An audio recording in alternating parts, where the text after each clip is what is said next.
Hey everybody, welcome to Let's Get Fancy Fem. It's been a while, so I figured I'd do a video today.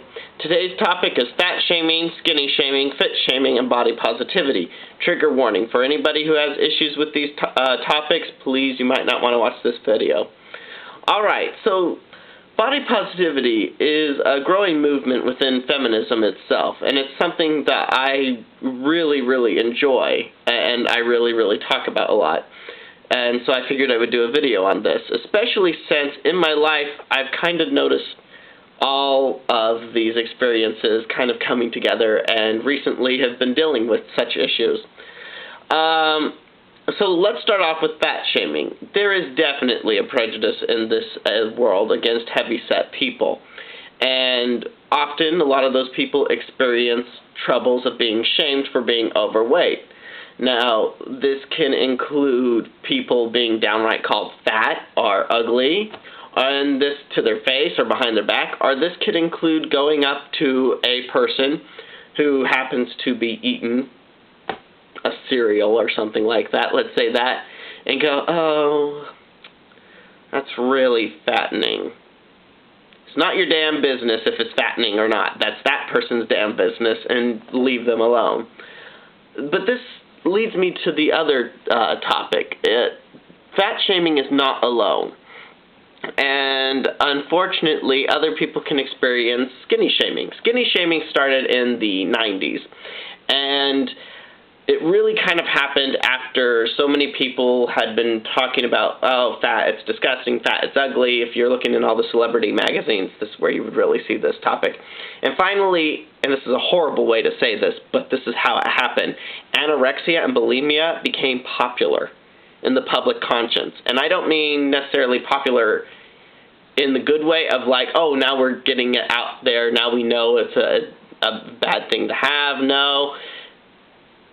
People started misusing that and misappropriating that and created skinny shaming, which is something I've experienced myself, including in high school, which is when the star magazines suddenly had, and usually they're female stars, too fat and then too thin. So calling a person too skinny is, once again, skinny shaming. Going up to a young man who just happens to have a high metabolism, this is definitely in high school, and grab him and go, are you anorexic? Are you anorexic? No, that's not right. You really shouldn't talk about people's health choices unless you truly have real evidence that there's damage going on and that these people might be your friends and you can confide in them if they're comfortable with you. Otherwise, you're skinny shaming or fat shaming and trying to push health consciousness on people. And it's like, well, thank you, but I'm not an idiot. I know what I'm doing, and my experience with food is my own. My experience with my body is my own, and people need to respect that. And now, of course, there is fit shaming. Fit shaming is kind of brand new. So the fitness craze has been going on, so finally, now if you look in the celebrity magazines, and I remember the first time I saw this, and once again, it's usually geared towards women, not always, of course, but there was too fat on the cover, too thin on the cover, and too fit. Well, damn, it looks like women can't have any kind of body shape now, is it? So this is just sizeism on every single level. Recently, I also had a friend, and this is what kind of inspired this video, who was fit shamed. She is practicing for a big, giant hike in Peru for next year, and so she is going through a fitness regimen to prepare her body for the harsh conditions that she will be facing for this 30-mile hike. Anyway, she was called out for fat shaming a woman because, and let me explain this, she was not fat shaming her, let me put that right now. She was at a dinner with multiple people, and she ordered a salad and had some dressing on the side, simply because she has to watch her calorie intake and watch what she's eating because she is preparing herself for a big hike. The woman claimed that she was fat shaming her for ordering dressing on the side, and that basically she started calling out my poor dear friend on her life choices and her choices for how she interacts with food and interacts with her own body. Also, this friend has also experienced people talking about how gross it is to see women who are toned or defined. And this is also sizeism.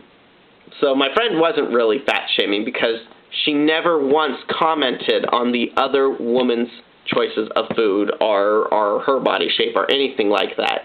But she was attacked for her own experience of what she was doing for herself. And that is not what body positivity is about. Body positivity is about accepting yourself and loving yourself at every shape and size that you are and battling sizeism, which is the prejudice against people of different heights, weights, or shapes.